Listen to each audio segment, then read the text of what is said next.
Hey guys, so இதான் வந்து பார்த்திங்கன்னா நம்மளோட அந்த 3D மாடல் செய்கிறதுக்கான ஒரு ட்ரீம் செட்டப்பு. ஆக்சுவலாக என்ன மட்டும் வந்து பார்த்திங்கன்னா 2 பிரிண்டர் இருக்குது. இது SLA பிரிண்டர் அண்ட் இது வந்து PLA பிரிண்டர்னு சொல்லுவாங்க. அண்ட் இது வச்சுருக்க இந்த ஷெல்ஃப் வந்து அமேசான்லேருந்து தான் வாங்கியிருந்தேன். 2600 ரூபாய். இது வந்து இந்த பின் லாக்கில் வருது. ஸோ அதனால் வாங்கியிருந்தேன். ரொம்ப ரொம்ப கன்வீனியன்ட். நம்ம இதை எப்படி வேணால் மாற்றி வச்சுக்கலாம். சின்ன செல்ஃபு, பெரிய செல்ஃபு அப்படின்னு சொல்லிட்டு எப்படி வேணால் மாற்றி வச்சுக்கலாம். மொத்தம் 5 ஷெல்ஃபு. இங்கே 2 இருக்குது அண்ட் இந்த இடத்துல 3 இருக்குது. இங்கே பார்த்தீங்க அப்படின்னு பார்த்தீங்கன்னா ஃபுல்லாக அக்ரிலிக் பெயிண்ட்ஸ் இருக்குது. அண்ட் இது நம்மளோட ஏர் ப்ரஷ்ஷு, விலை 2400 ரூபாய். இது வந்து பார்த்திங்கன்னா நான் வீட்லேயே செஞ்ச ஏர் ப்ரஷ் கிளீனர். அமேசானில் வாங்க பார்த்தீங்க அப்படின்னா ரொம்ப விலை அதிகமாக இருக்கும் இந்த ஏர் ப்ரஷ் கிளீனர்லாம். இது நம்மளே செஞ்சது. இது நான் வேறு ஒரு வீடியோவில் உங்களுக்கு சொல்கிறேன்.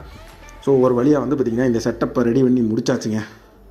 எப்படி இருக்குது அப்படின்னு சொல்லுங்கள். அண்ட் உங்களுக்கு 3D பிரிண்டிங்கு இது மாதிரிலாம் நிறைய பிடிக்கும், இந்த மாதிரி மாடல் செய்கிறதெல்லாம் பிடிக்கும் அப்படின்னு சொன்னால் மறக்காமல் நம்ம சேனலை சப்ஸ்கிரைப் பண்ணிக்கோங்க. இன்னும் பாருங்கள், இதெல்லாம் ஏகப்பட்ட மாடல் ஒர்க்கில் இருக்குது.